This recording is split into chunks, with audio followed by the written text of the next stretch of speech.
after a good while, when the whole like Novalis actually, well, kind of spoilers, I don't know. Novalis actually gets destroyed in the film, and that right there, I was like, oh shit.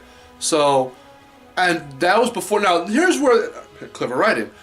They kept saying that it's populated. Novalis is populated, so we have to save the planet before Drek blows it up. Well, Drek blows it up, and you don't even find out until later when Clank finally reveals it to Ratchet and to the audience that everyone was evacuated. But I thought so. They actually got me with this, because usually when something big goes down that causes a split between because the heroes failed, the audience can catch on right away. Now, I'm not sure if I was just caught off guard, and that's why I was like, I had an oh shit moment in the theater, because as far as we knew, it was populated. So we were like, oh fuck, he just destroyed everyone on that planet. What the fuck? But then as it turns out, they all evacuated. So I was like, oh god, whoa, like I actually fell for that because of the way they wrote it and the way it happened. So, but back to Clank, when that part happens and everyone gets divided, like, there's nothing, I mean, Clank's always just kind of like around in this film. He doesn't throw out his opinions like the way he does in the reboot or even from the first game, where he throws a lot more of his opinions around towards Ratchet and all that. But in the reboot and all that, he's just kind of around. Well, mainly in the movie he's around. He has more to say and do in the game, but for this movie, I really wanted to see more attention on Clank and all that, because there wasn't a whole lot. The most attention he really gets is when he escapes. And even still, they cut out the part, just because you played in the game, where he's actually escaping. Like, throughout the hallways and all that, and Victor's chasing him, that's from the game, but there's not a whole lot more that they put on him escaping. And that's just one example. But there's not a whole lot of like Ratchet and Clank interaction in the movie Ratchet and Clank. Not as much as I would like to have seen anyway, because like there's always the banter between them. There's always they have it in spurts here and there, but usually it's Clank off on his own with what's her name, Alaris, I think, because she's the other little nerdy kind of girl. So it's them two together a lot, and that's how Clank helps Ratchet from the sidelines, while Ratchet's out there with Quark and all of them to go ahead and do whatever it is that they need to do. But I really wanted to see more interaction between Ratchet and Clank, action-wise, because there's only so many few times they get to do action stuff together, which is what you want, because that's what happens in the games. So that's my other biggest thing, is that I wanted to see more Ratchet and Clank interaction, and yeah. But is this the worst film ever? No, not by a long shot. As a film, it could have been way, way stronger. As a video game film, it's one of the better ones. It's probably the best in my opinion, because I can't think of another, unless they were a guilty pleasure, like, to be completely honest, the first Mortal Kombat, and even to an extent the Mario Brothers movie, are kind of guilty pleasures just because, hey, it's a Mario movie. Now, it's not very fucking faithful, but there's something to kind of get out of it. At least if you want to riff the fuck out of it, then there you go. Same thing with Mortal Kombat. I've never seen the Street Fighter one, but I know that it's bad because I've seen like snippets of it. I've never actually watched the film. But anyway, what I'm trying to say is, in terms of video game films, Ratchet and Clank, like I said before, is the first step. Because something like the Mario movie shouldn't have been made back then. That was just because they were cashing in on Mario's popularity. If they really wanted to make a good Mario movie and not make it just because they wanted the money, and they saw that the cash was coming in for everything Mario, they would have waited, and they would have made it all CG. Especially because I think that movie did come out before Toy Story, which was the first full CG movie. So if they would have waited, and then they would have had a lot more to pull from. That's another thing.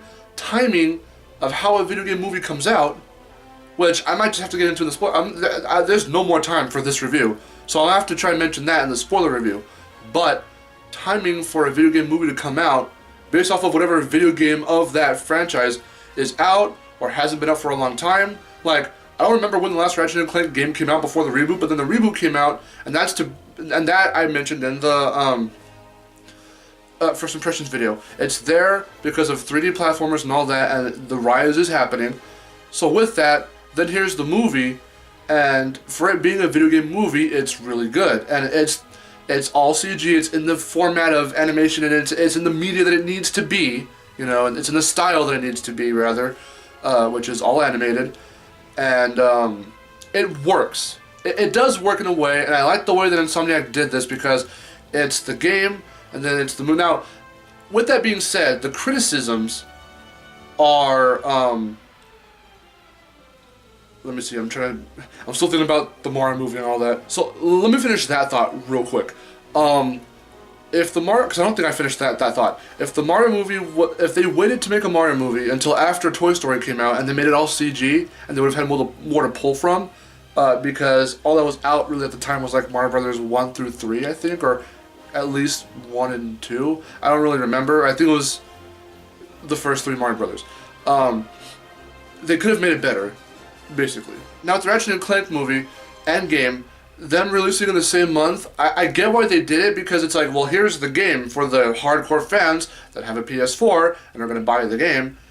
And if you want the entire experience of how certain things just happen from game to movie, go see the movie. Then, on the other side of like the fan base, or not as much of the fan base, if you're like a little kid and you've never really heard of Ratchet and Clank, then you're going to want to see this movie because, hey, it's an animated kids film, it's colorful, it's flashy, and it looks cool. And then they advertise for the game. So it's a cross little thing here, and I see why they did that. And I would, for one, would say that was a pretty good move.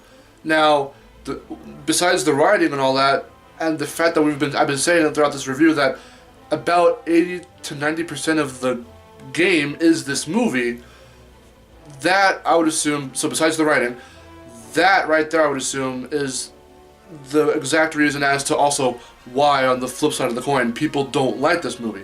Is because that's why they say it's pointless. We already have the game, and now there's a movie, and they've been released in the same month. So, and the thing here is that this movie played it safe.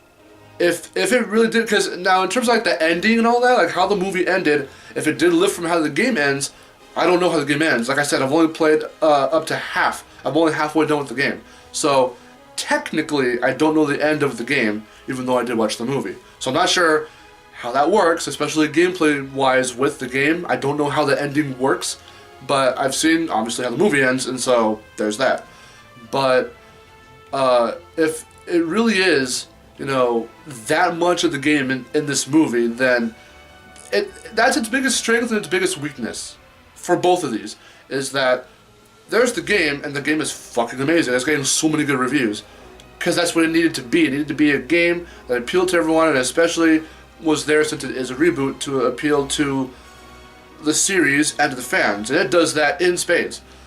And then the movie here was meant to bring in some more people who might not have had a PS4 or just not had the game, and give them an incentive to get the game.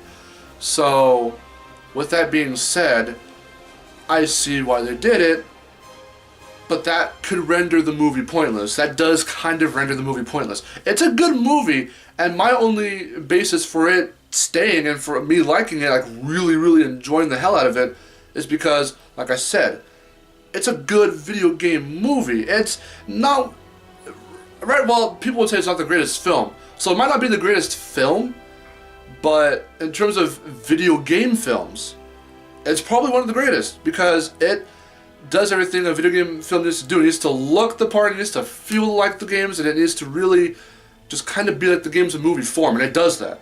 So, my judging system for this, my score is going to be really weird, because it's out of 10, so I would probably have to say that I give Ratchet and Clank the movie an 8 out of 10, because as a video game movie, it does good. Well, okay, as a video game movie, it's awesome. I would have liked to see more Ratchet and Clank interaction, and like also more action scenes, because there are some action scenes in this game, but everything that happens is just a huge ass build up to like the end, which sounds weird because from a general plot perspective, like that would just make sense. But I mean, everything event wise in the movie feels like a build up to the end. So like, I would have wanted more stuff. I would have wanted it to weave more. That the plot to weave more. This again is my impression of weaving. I wanted the plot to weave more around and do unexpected shit, like Zootopia. Zootopia did all kinds of unexpected shit. So if Ratchet and Clank kind of did that, because like I said, they played it too safe. So as a video game film, it did good, but it played it safe, and it totally shows, especially if they lifted all kinds of shit from the game. Then that's why people don't really like it and would say it's boring and that it went by too quickly and they don't really remember a whole lot of stuff that went down. And if they ever do, it's because it happened in the game first. So, as it stands with me personally, as a video game film, it was really good. As a film, all of that needed to be bumped up, for sure. The characters, more developed, not just established because you know them from the games. And the interactivity between the two main characters on which the film is named after. So, 8 out of 10. Alright, so that's it. I've rambled on long enough. Hopefully you guys like this review. What do you guys think of this movie? Let me know in the comments below. And stay tuned soon for the spoiler-filled review. So, with that being said, again, I'll go over the references and the Easter eggs and the ending. So, it'll play more into what I was saying about the characters and all that. So, with that being said, I'm Marcelo. I'll see you guys later. Take care. See you later.